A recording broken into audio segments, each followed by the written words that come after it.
So ndikufunsidwa kuti ndiyankhulepo pakumangidwa kwa Namiwa. Ndene nanena kuti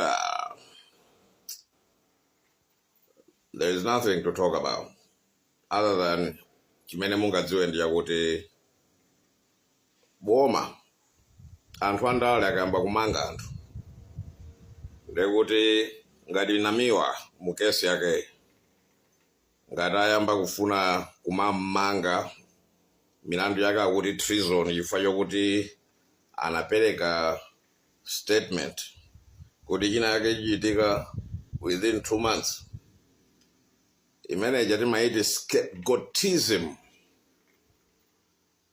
Mantha anthu andale amafuna ngokupezera kachifukwa kokuti akakulowetse kundende akakufinye. Zimene apanga Namiwa kumpititsa kundende to tone him down. Zimene zachitikazi it is abuse of power.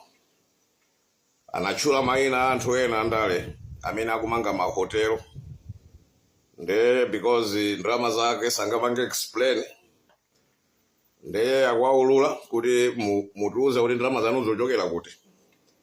Nde anthu andale aja minister ena ake angoti atimange amene ndeno mukadzaona anthu andale akupanga mantha achoncho ndekutayamba kudziwa zokuti mwachidziwa chuma iche choti ukapanga zinthu then umayang'ana over your shoulder kuti boma lina likabwera adzalilanda izizi.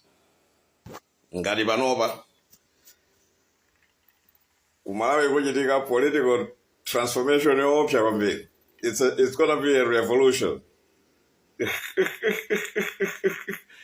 Among the Egyptians you see today, you will not see again. Zimene zichandizoona zimene zichi. Nde panopa you see these Egyptians, you will not see them again. New people are coming in. These Egyptians are akuchita mantha, they are paranoid. Nde anthu akakhala ndi paranoia amayamba kumanga even munthu amene wangonena kuti kodi amwene ndalama zoti mwazipeza bwanji ati ameneyo mmangeni. Ndi zimene zachitikira Namiwa. It's not like kuti Namiwa has committed treason or a crime. No, there is no crime. Namiwa has not committed a crime at all. It's just the politicians are scared of him. The politicians are super scared. The corrupt ones, they are scared because he started exposing them. And by exposing them, it puts a light on their wealth that they have ill-gotten, accumulated, without explaining where they got the money from. Now, 1 minute you are a clinician, and the next minute you are owning hotels. Those gonna come and ask you questions. That people like Namiwas, those ones, they will come and ask you, how did you make so much wealth in a short space of time? In a country where people are living under $1, in a country where there is no forex, how are you managing to buy building materials so easy after you just been appointed minister? These are the questions that people need to ask all the time. Now, Namiwa was asking those questions, and he was asking the right questions. And muntu, mukazamuona kuti wayamba kufusa ma right questions inde akufuna kumanga. Because anthu andale amafuna kuti everyone should believe a lie. Mwaona, politics is about inuyo anthu amalawi kumakhulupirira bodza.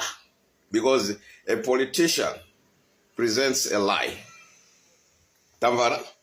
Nkhani ya munthu andale, palibe munthu andale amene amakamba chilungamo. Yeuja amafuna apange twist the facts to make him appeal like he's doing a job. Panopa kulibe wandale amene ali serious in development.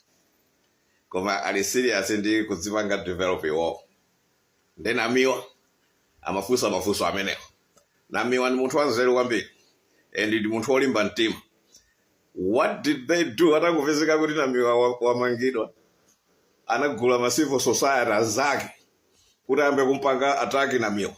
Imene jai ya Malawi the social programming kuti anthu muzinena kuti even ma CSOs anzake they have turned on him Namiwa ndoyipa. Amene ajawa ma civil society amene apanga issue ma statement against Namiwa agulidwa.